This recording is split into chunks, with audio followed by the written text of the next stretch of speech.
Let a Smiley Face Be Your Umbrella. Written by J.F. Blaine, illustrated by Joel Snyder.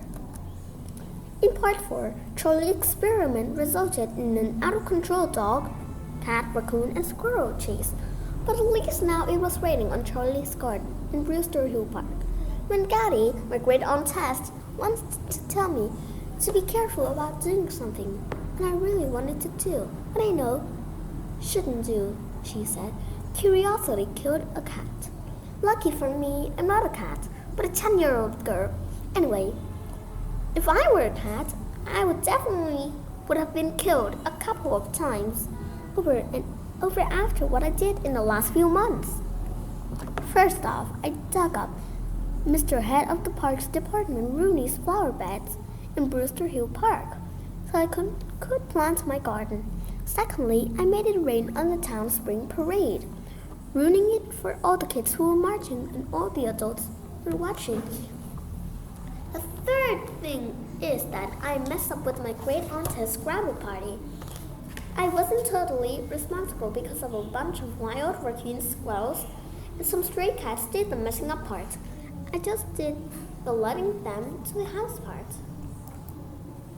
You see, I was trying to find out what a cat, not raccoons or squirrels, drags in. As when someone says, look what the cat dragged in. Now I know that cats dragged in raccoons and squirrels, which I also learned are called wild animals for a reason. Did you know that your clothes could rip apart sofa cushions, pillows, and even wall-to-wall carpeting? Before I found out what else they could rip apart, my Labrador retriever, Murray, chased all the critters out of the house. He chased them down the street, across the field where the kids were playing pickup baseball, and into Brewster Hill Park. I know this was the route because I followed the chase on my bike, and it was a good thing that I was on a bike. Ethan Jordan and his pack of dry-off but still angry kids are heading right toward my house. I think you already know with whom they were angry. Ethan and his mob caught up with me in the chase just as Murray was about to run into, of all places, my garden, my finely rained on and nicely growing garden of watermelons, apples, and roses. They couldn't stay away from the garden as I planted a New Year's resolution to create something beautiful that would put a smile on everyone's face. The garden, that is, it wouldn't put a smile on everyone's face. My auntie would have to repay Mr. Rooney for 2 flower beds and a new playground for a plot with his name on it. Murray ran into my garden. A cat ran out. Murray ran in again. 2 raccoons ran out. Murray ran in once more. 3 squirrels out, followed by 4 chipmunks, 5 baby rabbits, and a groundhog. Well, where did they come from? I didn't really care, because Murray chased them away from my garden. Phew, maybe it didn't damage it too much. Uh-oh, I may have wheeled too soon. Now all the animals were running into Mr. Rooney's newly planted flower beds. The ones he planted to replace the one I ruined. The animals zigged through the flower beds. Murray zigged after them. The animals zagged through the flower beds. Murray zagged after them. Zigzag, zigzag, zigzag. After a while, I couldn't tell. A zig from zag was worse. The animals circled back to my garden. This time they trampled it. Around and around and around they went. Stop, Murray, I cried. Ha ha, your garden is ruined, said Ethan Jordan. And so it's Rooney's, and it's your fault when he finds out. At that moment, Mr. Rooney showed up carrying a large bush. What's going on here? He cried. Got his answer right away. 5 baby rabbits scooted out of my garden and ran through Mr. Rooney's leg. 4 chipmunks, 3 squirrels, 2 raccoons, and a cat followed. What the? Said Mr. Rooney each time another animal ran through his leg. But Murray, who has trouble fitting his 100 pounds of slobbering donkeyness into the back of a van, went barreling through Mr. Rooney's necks. All he could say was, whoops, flew Mr. Rooney. I flew the bush. Fortunately, the bush landed on one moment before Mr. Rooney, so it helped cushion his fall. Unfortunately, it was covered with thorns. Youch! Cried Mr. Rooney. Ha ha, said Ethan Jordan. Ha ha, said Ethan Smart.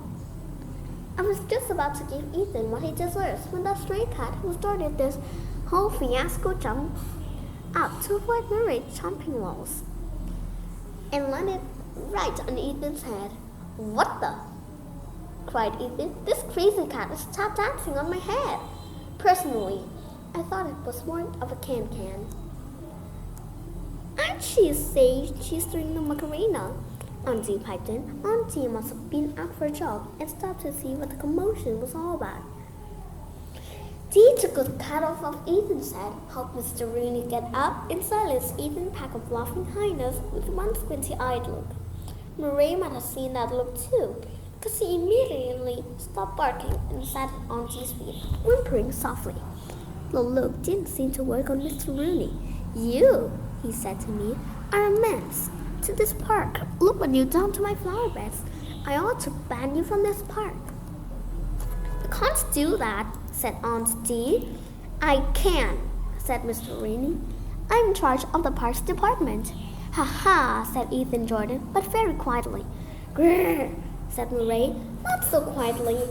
But then I won't be able to take care of my garden, and you'll win the bet unfairly, I said. You wouldn't do that. Mr. Rooney looked at me, and he looked at my trampled garden and smiled. You're right, I won't do that.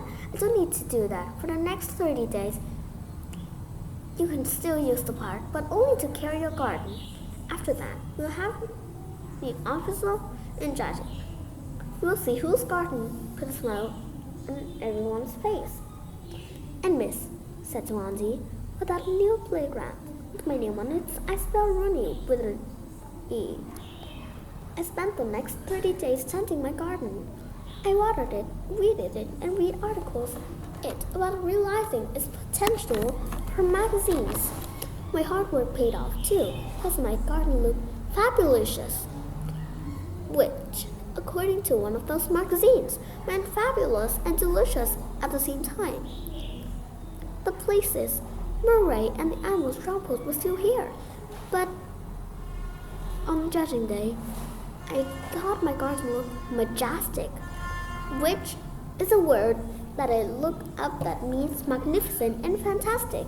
It definitely put a smile on my face. What would everyone else think?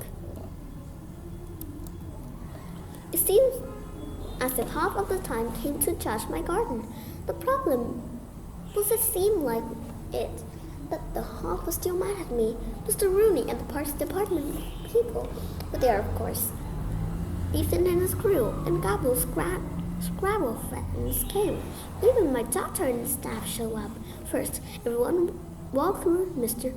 Rooney's flower beds, admiring the South African something or others and the New Zealand, whatchamacallits. They oohed and awed and complained. Mr. Rooney on the clever way he laid out the pots.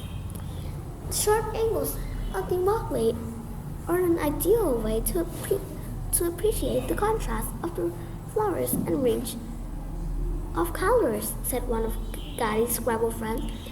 But I didn't, Mr. Rooney said to say. In fact, Then he looked at me and at Murray. Then he said, thank you for noticing. I thought about that pattern for a long time before I decided on it. Thank you. Murray and the animals have created the zigzag through the flower beds during the chase. And everyone turned his or her attention to my garden. The watermelon seed and apple pits had sprouted into green shoots. Buds and tiny yellow flowers had bloomed on some of them. Most impressive, though, was the field of roses. It's all overgrown and messy, said Ethan. It looks like a mistake.